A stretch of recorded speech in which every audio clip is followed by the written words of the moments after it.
We consider the moments in life that have had enough impact to help define the person we are today as the most valuable advices anyone can either share or even receive. And even more so when those are the words of our equine industry's most successful professionals.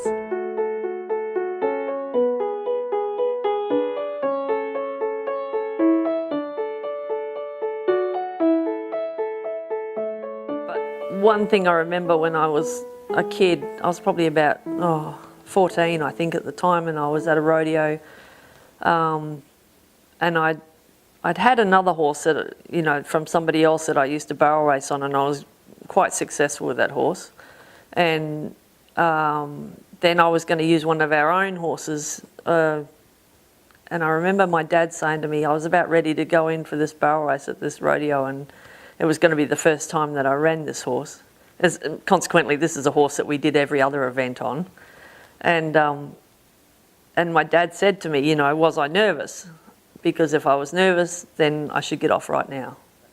And so I never let myself get overly nervous when I'm going to compete anywhere. You know, it's sort of like, you know, that was a big crowd at a rodeo, and he just didn't want me to get starstruck or worried about anything. You know, I just go out there and do what I know I can do. And so then that's something that's just followed through, right through. And I think it always, you know, for young people too, I think, you know, you prepare at home, and then when you go to the horse show, it doesn't matter who else is around, you try and just do what you know you can do. And I think if you do that, then you're generally okay. They were involved in the Quarter Horse Association in South Australia, which is where we were from originally. Mum and Dad were.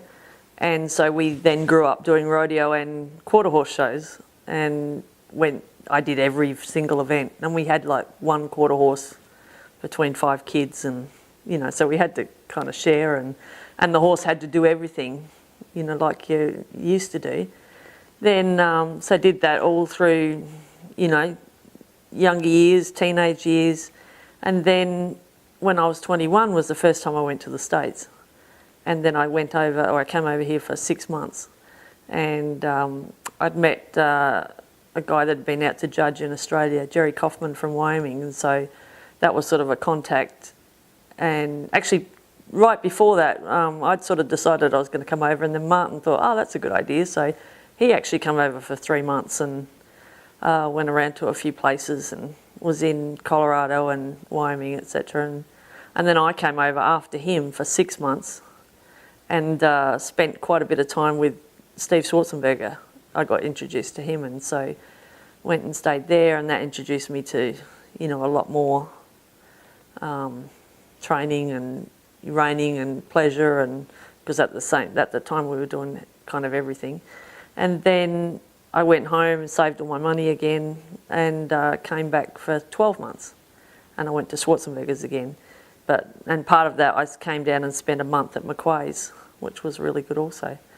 And then went home again, and I can't remember if I came back another time, or I think that might have been it. And then my mum had cancer, and so that kind of threw a spanner in the works for a little while. And then she died, and then I kind of stayed close to home for a bit. And I think, you know, I'd made 1 or 2 other trips back over here, but short trips. And then a year or so after that, then my dad got diagnosed with a bone marrow cancer. So, and that was a lot longer process. Like, he lived for nearly 7 years. So during that time, I cared for him and basically put my life on hold for a while. And then in that time period, Martin had gone to Italy. And so then he said, you know, after my dad died, I was kind of a little bit lost. You know, you do something for so long, and then suddenly everything's gone, and you wonder what you're going to do with your life. And I was kind of riding my own horses, you know, showing non-pro in Australia, in between taking care of him and trying to work a job. I worked for an equine hospital at the time, so, you know, I was still involved with horses all the time, but you had to do something to make a bit of money. And when Dad died, then it was kind of like, well, what am I going to do now? You know, there was nothing holding me in Australia anymore, and Martin just said, get on a plane. come over to Italy.